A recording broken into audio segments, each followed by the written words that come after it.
जबलपुर के खाली जबलपुर के झारखंड खैल भतार राजू खाली जबलपुर के खैल बड़ कर्जा घर के शक्ति पूज हो जाला फरार राजू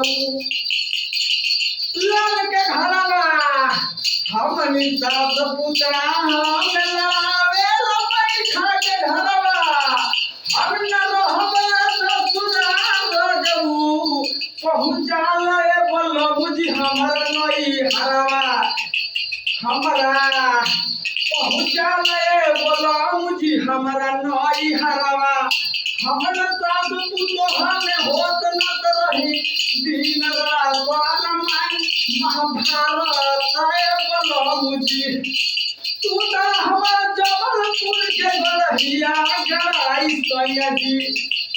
तू तो बड़ा कर्ज खा के जबलपुर के लान के हमारा बैठा के घरवा लड़ावेला बलबुजी अपन मैया बहिनिया से ए बलबुजी सुनी जबलपुर के कर्जा खा के पूरा झारखंड सभी खाली भतारे भर बनत भर रौनी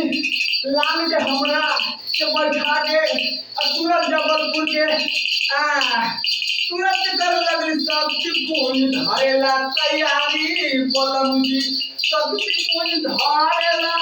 लगली करे तैयारी रह जाऊ हमरा पहुँचाल नहीं हरवा हमरा पहुँचाल नहीं हरवा चाहे कोनो गढ़िया में गड़ैबा हमार रह जाऊ हमरा पहुँचाल नहीं पहुँचा नहीं हरवा ए बलबुजी चाहे कोनो गढ़िया में गड़ैबा हमरा नाम बानी गम हम कर लेबे